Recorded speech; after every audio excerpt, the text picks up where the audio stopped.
In this guide, we will start with a short primer on the starting kit of the Dark Knight, followed by going over all of the actions learned from level 30 to 50 in order.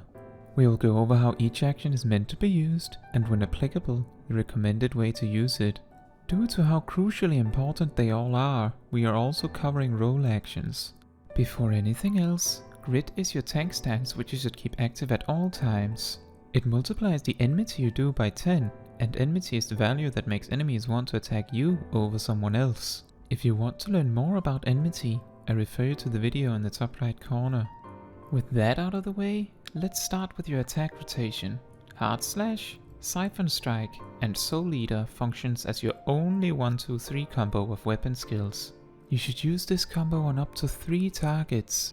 Siphon Strike has the additional effect of restoring 600 mana, while Soul Eater heals a decent amount of health. Flood of Darkness is an ability that functions as your mana spending attack.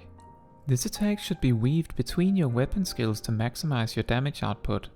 Flood of Darkness is also an area of effect attack, or AoE for short, that does damage in front of you.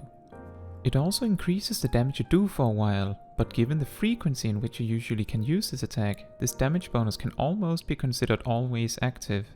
Given the cost of 3000 mana and the 600 mana from Siphon Strike, plus the 200 mana you regenerate every 3 seconds by default, you should expect to have enough mana for Flood of Darkness at least once every 20 or so seconds. Make sure to use it.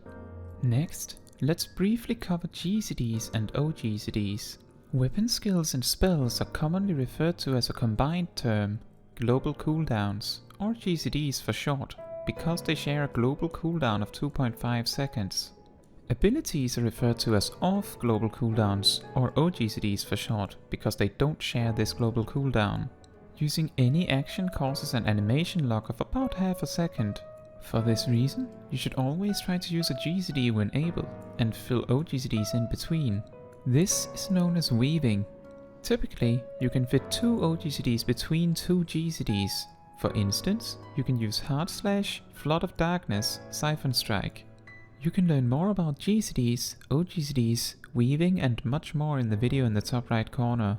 For 4 or more targets, you replace your 1-2-3 combo with the AoE attack Unleash. While Unleash does not recover any mana or health, it does significantly more damage when there are at least 4 targets in a fight. You still want to use Flood of Darkness on multi-target of course, but make sure to space out the uses such that the damage buff it applies does not run out, in case the encounter takes a long time. Even if the buff runs out, however, using Unleash is still more powerful than resorting to the 1-2-3 combo to build mana to reactivate the damage buff, so don't bother with that. For picking up enemies at range, you can use the spell or GCD on Mend, which applies a significant amount of bonus enmity. You can also use the oGCD and role action Provoke, which is your taunt. Taunts apply a huge amount of enmity on use, just remember to only use it when you need to in bigger parties with multiple tanks.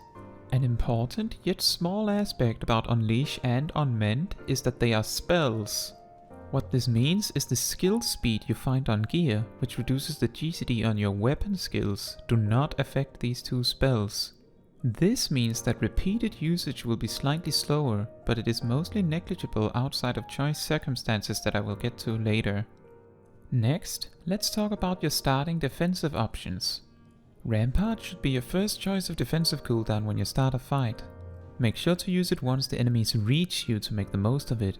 Reprisal, instead of reducing the damage you take, reduces the damage the enemies around you do. This makes it very useful to reduce the damage of a raid-wide attack from a boss.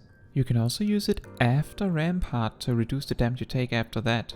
Make sure to not stack defensive cooldowns, as you have only so many of them, and you get the most value out of them if you use them individually. Low Blow and Interject have more crowd controlling effects. They can both be used to negate attacks from enemies. Low Blow often does not work on bosses, but on enemies it does work on. You can use it to stop an enemy from attacking for a few seconds, or even stop it from casting a spell. Interject, on the other hand, can only be used to stop spellcasts that are specifically designated as interruptible. You can identify an interruptible spell by the cast bar flashing and pulsing. Make sure to interject at the last moment to make sure the enemy wastes as much time as possible. With all that said, let's move on to the actions you learn. At level 32, you learn the role action and ability Arm's Length. This action prevents most knockback effects, but also has an effect that causes most regular enemies to get an attack speed slowing effect if they hit you while you're affected by Arm's Length. When used properly, Arm's Length is just as strong as Rampart, so don't forget about it. Often, pairing Arm's Length with Reprisal can be beneficial, since Reprisal is very weak and Arm's Length takes a hit or two before you notice the delayed hits. At level 35, you learn the ability or oGCD Blood Weapon. This action makes your weapon skills and spells, that is, your GCDs, restore an additional 600 mana. Due to the duration of 10 seconds, you will mostly be able to fit 4 or 5 actions in this window, depending on your skill speed. This circles back to the issue that Unleash is unaffected by skill speed. To fit 5 actions in the Blood Weapon buff window, you need to Lateweave it, and also you need a GCD of about 2.4. A common preference among all tanks due to the similarities with damage buffs is to have a GCD between 2.37 and 2.43, the shorter one making it easier and more comfortable to fit, and the slower one making it a lot tighter, requiring greater accuracy with the Lateweave. Lateweaving is the concept of delaying your oGCD as late as possible, just before the GCD ends. In particular, you want to activate your blood weapon when the GCD is about 2/3 through to 3/4 through, depending on your skill speed. If done correctly, and your skill speed allows it, you can fit 5 weapon skills in blood weapon, making it effectively 3000 extra mana every minute. You want to use blood weapon as often as you can, but of course only when you're actively attacking a target. This still applies if you're on AoE and spamming Unleash, even if it means you can only fit 4 actions due to the slower GCD of Unleash. At level 38, you learn the ability or oGCD Shadow Wall. This action simply reduces all damage you take by 30%. The fact that Shadow Wall is more potent than Rampart means that you should use Shadow Wall before Rampart, such that it gets put on cooldown sooner, and that you then get to use it more often. Remember to not overlap defensive cooldowns unless you know for a fact you will die without it. Refer to this picture for defensive cooldown priority. At level 40, you learn the ability or oGCD Edge of Darkness. This action is a single target alternative to Flood of Darkness. With 2 or more targets, you should continue using Flood of Darkness. The buff that Edge of Darkness applies is also the exact same one as Flood of Darkness. At level 45, you learn the ability or oGCD Dark Mind. This action reduces magic damage taken. You may feel tempted to use this when you're lacking defensive cooldowns, but the fact that it only reduces magic damage makes it sort of situational.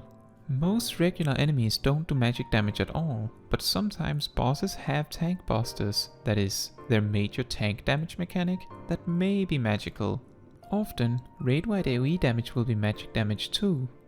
It's very hard to identify whether an attack is magical or not, so the best you can do is try it.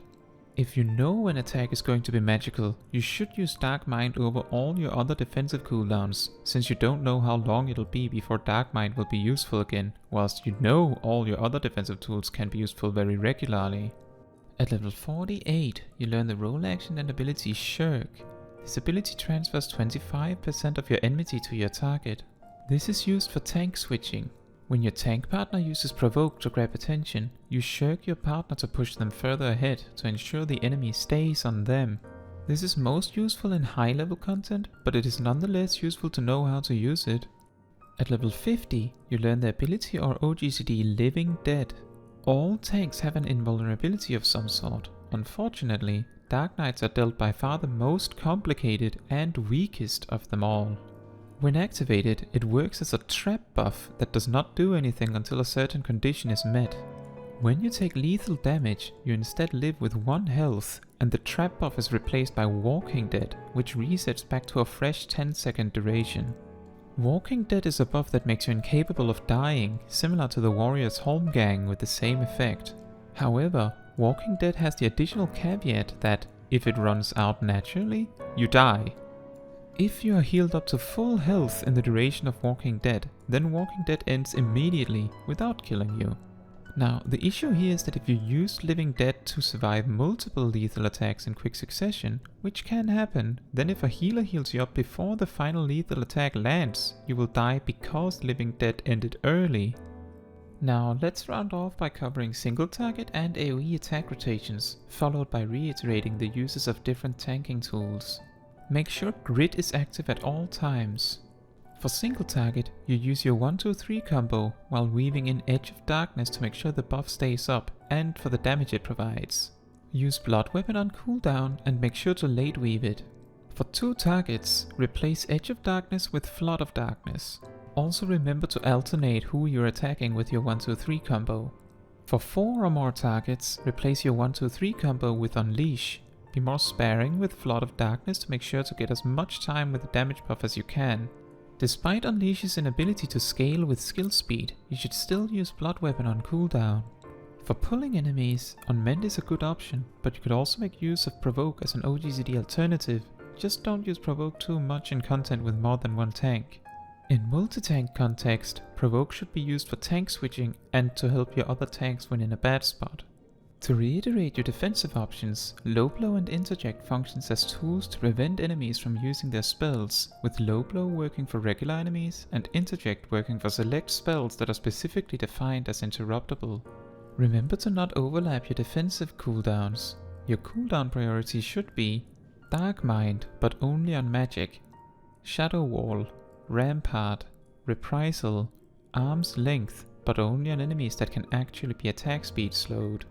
When a boss uses raid-wide damage, prioritizing Reprisal can be beneficial, and in fights where the knockback immunity of Arm's Length is useful, make sure to have it available for those instances.